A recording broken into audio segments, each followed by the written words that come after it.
নমস্কার বন্ধুরা, আরবিবি চ্যানেলে আপনাদের সকলকে জানাই স্বাগতম। চলে এসেছি হরগৌরী পাইস হোটেলের নতুন একটি আপডেটস নিয়ে।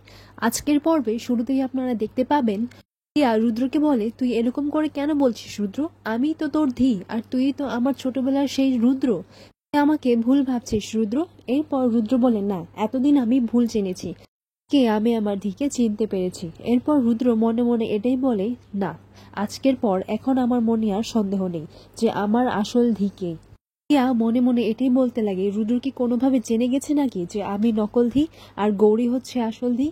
তাহলে রুদ্র এইসবের মধ্যে আমাকে কেন জড়াবে, এইসব কেন করাচ্ছে? তখন গৌরী বলে, আচ্ছা কি হয়েছে? পর পিয়া বলে, দেখ না গৌরী, রুদ্র আমাকে শুধু শুধু ভুল ভাবছে। আমার হাতে এই শিকটা ছিল আর ও ভাবছে যে আমি তোর উনুনটা নষ্ট করতে চাইছিলাম।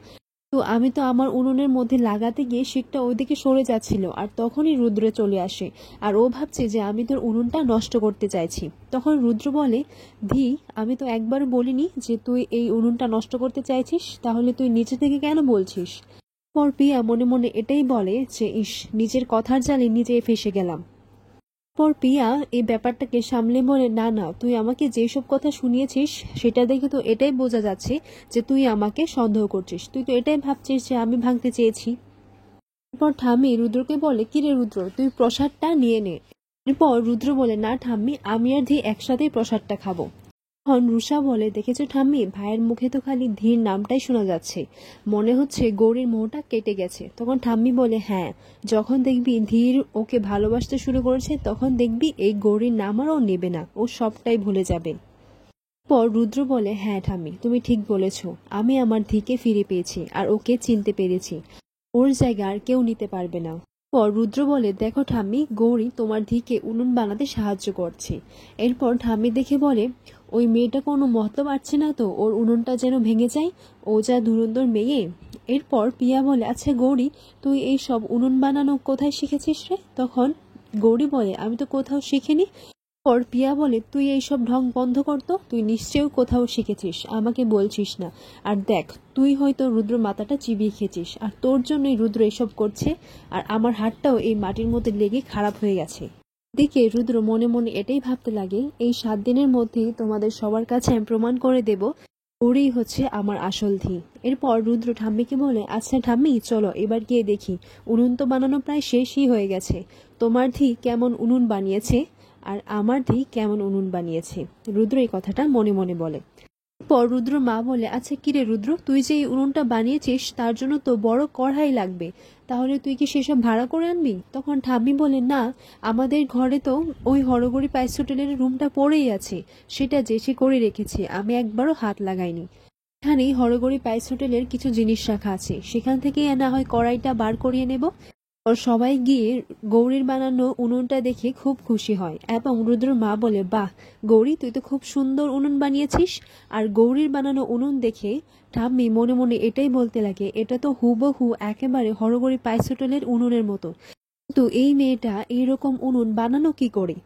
এরপর রুষা বলে, আমাদের পিয়ার উনুনটাও কিন্তু এতটা খারাপ হয়নি, দেখতে ভালোই হয়েছে, তাই না ঠাম্মি? এরপর ঠাম্মি বলে, হ্যাঁ, ও তো ভালোই হয়েছে, কিন্তু হ্যাঁ, শুধু ভালো হলেই তো হবে না, ওই উনুনের মধ্যে যে কড়াই ধরে রাখার শক্তি আছে সেটাই দেখতে হবে। এখন দেখা যাক কার উনুনে কড়াই ধরে রাখতে পারে। তখন বিমলাকে ঠাম্মি বলে, আচ্ছা বিমলা, তুই গিয়ে কড়াই দুটো নিয়ে আয়। পর বিমলা এই কড়াইগুলো নিয়ে চলে আসে। তখন এই কড়াইগুলোর দিকে গৌরী তাক করে তাকিয়ে থাকে। তখন রুদ্র সেটা খেয়াল করে। রুদ্র গৌরীকে জিজ্ঞাসা করে, আচ্ছা গৌরী, আপনি এই কড়াইয়ের দিকে তাকিয়ে কি দেখছেন? কোথাও কি দেখেছেন আগে?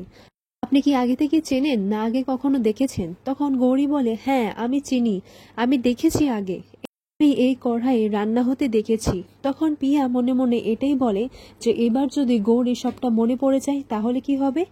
পিয়া ভয় পেয়ে থাকে। তখন পিয়া কথাটা ঘুরিয়ে বলে, হ্যাঁ, সে তো দেখবেই, আসলে আমাদের আশ্রমে তো উৎসবের সময় যখন পুজো হয়েছিল তখন তো ভাড়া করে এই কড়াইগুলো আনা হয়েছিল, তখনই হয়তো তুই দেখেছিস, তোর হয়তো মনে পড়ছে না। এরপর গৌরী বলে, না রে পিয়া, আমি আশ্রমের কথা বলছি না, আমি এর আগেও দেখেছি, কিন্তু কোথায় দেখেছি মনে পড়ছে না। পর ঠাম্মি বিমলাকে বলে, আচ্ছা বিমলা, তুই এক এক করে কড়াই দুটো ওই উনুনের উপর রেখে দে। প্রথমেই দেখা যায় যে গৌরীর উনুনের উপর যখনই কড়াইটা রাখলো তখন গৌরীর উনুনটা কিছু হয়নি, কড়াইয়ের ভাতটা রাখতে পেরেছে। আর এটা দেখে ঋতুরাজ বলে, বাহ, বৌদি তো খুব ভালো উনুন বানিয়েছে। সবাই করতালি দিয়ে গৌরীর উৎসাহ বাড়ায় আর রুদ্রও খুব খুশি হয়। তখন রুদ্রর মা বলে, এটা শুধু তোর পরীক্ষা নয় রে গৌরী, এটা আমারও পরীক্ষা, আর আমি এই পরীক্ষায় জিতে গেছি। তখন গৌরী মনে মনে বলে, আমি মায়ের মন রাখতে পেরেছি। এরপর যখন বিমলাকে বলে যে পিয়ার উনুনের উপর কড়াইটা চাপাতে, তখন যখন বিমলা উনুনের উপর কড়াইটা চাপাতে চায় সেই মুহূর্তেই উনুনটা ভেঙে পড়ে যায়। এরপর এটা দেখে রুদ্রর হাসি পায় অনেক। পর পিয়া বলে, দেখেছো ঠাম্মি, এই বিমলাটা ইচ্ছে করে আমার উনুনটা ভেঙে দিয়েছে, না হলে ওই কড়াইটা রাখতেই ভেঙে পড়লো। পর বিমলার হাত থেকে সেই কড়াইটা নিয়ে নেয়। পিয়া বলে, ও ইচ্ছে করে এইসব করেছে, আর ও করবে না, ও তো গৌরীর দলে, তার জন্য ইচ্ছে করে আমার এই উনুনটা ভেঙে দিয়েছে। তখন রুদ্র বলে, তুই শুধু শুধু বিমলাকে দোষ দিচ্ছিস কেন? বিমলা তো কড়াইটা চাপাতেই তোর উনুনটা ভেঙে পড়ে গেল, তাতে বিমলার দোষটা কোথায় শুনি? এরপর পিয়া নিজে থেকেই সেই উনুনের উপর কড়াইটা চাপিয়ে দেয়। আর যেই মাত্র সেই কড়াইটা চাপানো হলো তখনই সেই উনুনটা পুরো ভেঙে পড়ে যায়। আর এটা দেখে বিমলা, রুদ্র আর বাকি সবাইরা হাসতে লাগে। পর রুদ্র বলে, হ্যাঁ রেধি, এবার কার দোষ দিবি, ঠাম্মির? তখন পিয়া বলে, দেখেছো ঠাম্মি, ওই গৌরীর দিকে তো অনেকটা আলো আছে, তাই ওর উনুনটা তাড়াতাড়ি শুকিয়ে গেছে, আর আমার দিকে তো কোনো আলোই নেই, তাই আমারটা শুকোয়নি আর ভেঙে পড়েছে। এরপর ঠাম্মি বলে, হ্যাঁ, ওই মেয়েটা তো আগে থেকে ওই জায়গাটাই চলে গেছে, সে আগে বুঝে ভালো জায়গায় গিয়ে দাঁড়িয়ে পড়েছে, যা ধুরন্ধর মেয়ে। এরপর গৌরী বলে, কিন্তু ঠাম্মি, পিয়া তো আগে থেকে এখানে দাঁড়িয়েছিল, আর আমি তো এখানে পড়ে এসেছি। পর রুদ্র বলে, আচ্ছা ঠিক আছে, এসব এখন থাক, আর আসল পরীক্ষাটা হলো রান্নার। যার রান্নার মধ্যে এই হরগৌরী পায়েস হোটেলের টেস্ট থাকবে, সেই তো প্রমাণ হবে আসল ধী। কালকে তো গণেশ পুজোর উৎসবও আছে, আর কালকেই না হয় এই রান্নার পরীক্ষাটা হবে। পর সেখান থেকে সবাই চলে গেলে রুদ্র গৌরীকে ধন্যবাদ জানায়। গৌরী বলে, কিন্তু আপনার ধী তো হেরে গেছে। তখন রুদ্র বলে, না, আমার ধী কখনো হারতে পারে না, আমার ধী জিতেছে। পরের মুহূর্তে দেখা যায় ঠাম্মি গণেশ ঠাকুরের সন্ধ্যের আরতির আয়োজন করে, এবং এক এক করে সবাই গণেশ ঠাকুরের আরতিও করে। রুদ্র আর গৌরী একসাথে গণেশ ঠাকুরের আরতি করে। আরতি করার সময় রুদ্র আর গৌরী একসাথে আরতি নাচও করে। আর এই সব কিছু দেখে পিয়া মনে মনে এটাই ভাবতে লাগে যে, দেখো এই গৌরীটা আমার রুদ্রর উপর কিভাবে ঢলে পড়ে যাচ্ছে। তুই কি ভেবেছিস গৌরী, যে তুই উনুনটা বানিয়ে আমাকে হারিয়ে দিয়েছিস আর তুই জিতে যাবি?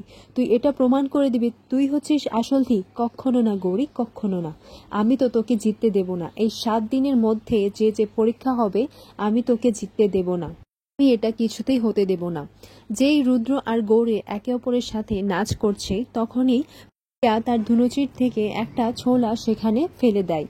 গৌরী নাচ করতে করতে যে ওই আগুনের উপর পা পড়বে, তখনই রুদ্র তার হাতটা দিয়ে দেয়।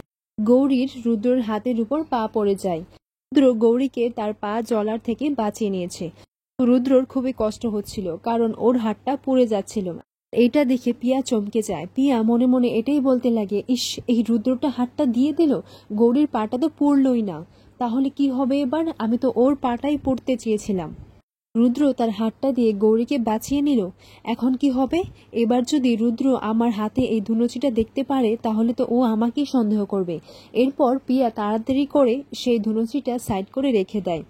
এরপর গৌরী রুদ্রর দিকে তাকিয়ে থাকে। তখন সবাই জিজ্ঞাসা করে, আচ্ছা কি রে, কি হয়েছে? তখন রুদ্র বলে, না না, কিছু হয়নি। এরপর রুদ্রর মা বলে, দেখি কই তোর হাতটা। এরপর রুদ্র হাত দেখে বলে, ও মা, এটা তো অনেকটা পুড়ে গেছে। তখন রুদ্র বলে, আরে মা, কিছু হয়নি, বললাম তো। তখন গৌরী বলে, কিছু হয়নি মানে, কই দেখি। এরপর গৌরী যখন হাতটা দেখে, তখন দেখে যে হাতটা অনেকটাই পুড়ে যায়। এরপর ঋতুরাজও বলে, দেখ বৌদি যেটা বলছে সেটা কর, তুই ঘরে গিয়ে ওষুধটা লাগিয়ে নে। তখন গৌরী রুদ্রকে শাসন করে, দেখুন আপনি চুপ করে থাকুন, আর একটাও কথা বলবেন না, আপনি আমার সাথে ঘরে চলুন। এরপর রুদ্র বলে, আমি বলছি তো কিছু হয়নি, আর তোমরা কি শুরু করেছো বলো তো।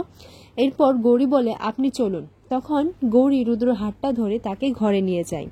এরপর রুষা এদিকে বলে, দেখেছো ঠাম্মি, আমরা সবাই কত আনন্দ করছিলাম, আর এরই মধ্যে গৌরীর কিছু না কিছু একটা অঘটন ঘটাতে হলো। সবাই কত সুন্দর করে আনন্দ করছিলাম, আর দেখো কিভাবে ব্যাগরা ঘাটিয়ে দিয়েছে। এরপর ঠাম্মি বলে, হ্যাঁ সে তো বুঝলাম, কিন্তু বেশি কথা বলিস না, আবার এদিকে তো অন্যের গায়ে ফোসকা পড়বে। এরপর রুদ্র মা বলে, মা, আপনি এভাবে গৌরীকে দোষারোপ করছেন কেন? ওর কি দোষ শুনি? তখন ঠাম্মি বলে, বৌমা তোমার তো এখন কিছুই চোখে পড়বে না, তাই আমাদের কিছু না বলাটাই ভালো। এই মুহূর্তে দেখা যায় গৌরী রুদ্রকে ঘরে নিয়ে তার হাতে মলম লাগিয়ে দিচ্ছে, আর রুদ্র সেইভাবেই গৌরীর দিকে হাঁ করে তাকিয়ে আছে একদম মুগ্ধ হয়ে। এরপর গৌরী জিজ্ঞাসা করছে, আচ্ছা আপনার সেইভাবে হাতটা দেওয়ার কি দরকার ছিল শুনি? তখন রুদ্র বলে, হাতটা দেব না, হাতটা না দিলে যে আপনার পাটা পুড়ে যেত। তখন গৌরী বলে, হ্যাঁ একটু পড়লে পুড়তো। পর রুদ্র বলে, এই 7টা দিন আপনাকে পরীক্ষা দিতে হবে, আর আমার আসল ধিকে সেটাই প্রমাণ করতে হবে। তাই আমি আপনাকে এইভাবে ক্ষতি কি করে হতে দিই, আর আমি থাকতে আপনার ক্ষতি কখনো হতে দেব না। এরপর রুদ্র এটাই ভাবতে লাগে, যা আমার ধি আমার হাতে তো মলমটা লাগাচ্ছিল, আর এই মুহূর্তটা এত তাড়াতাড়ি শেষ হয়ে গেল। এরপর রুদ্র গৌরীকে জিজ্ঞাসা করছে, আচ্ছা এইটুকুই কি শেষ? তখন গৌরী বলে, না না, ব্যান্ডেজটা লাগানো বাকি আছে। এরপর গৌরী রুদ্রকে ব্যান্ডেজটা লাগিয়ে দেয়। আবারও রুদ্র গৌরীর দিকে মুগ্ধ হয়ে তাকিয়ে থাকে। পর ব্যান্ডেজ লাগানো শেষ হয়ে গেলে রুদ্র বলে, না না, এই মুহূর্তটা তো এত তাড়াতাড়ি শেষ হতে দেওয়া যায় না। এরপর রুদ্র একটা কিল দেখতে পায়, আর সেই কিলের মধ্যেই রুদ্র তার হাতটা কেটে দেয়। তখন রুদ্র চিৎকার করে ওঠে। এরপর গৌরী বলে, কি হয়েছে? তখন রুদ্র তার মুখে একটা মিষ্টি হাসি নিয়ে তার বুড়ো আঙুলটা দেখায় যে সে তার আঙুলটা কেটে গেছে। আর তখনই গৌরী এসে রুদ্রর হাতটা ধরে দেখে যে আঙুলটা অনেকটাই কেটে গেছে। পর রুদ্র হাসতে হাসতে গৌরীর দিকে তাকিয়ে থাকে। আর এভাবেই আজকের পর্বটি শেষ হয়।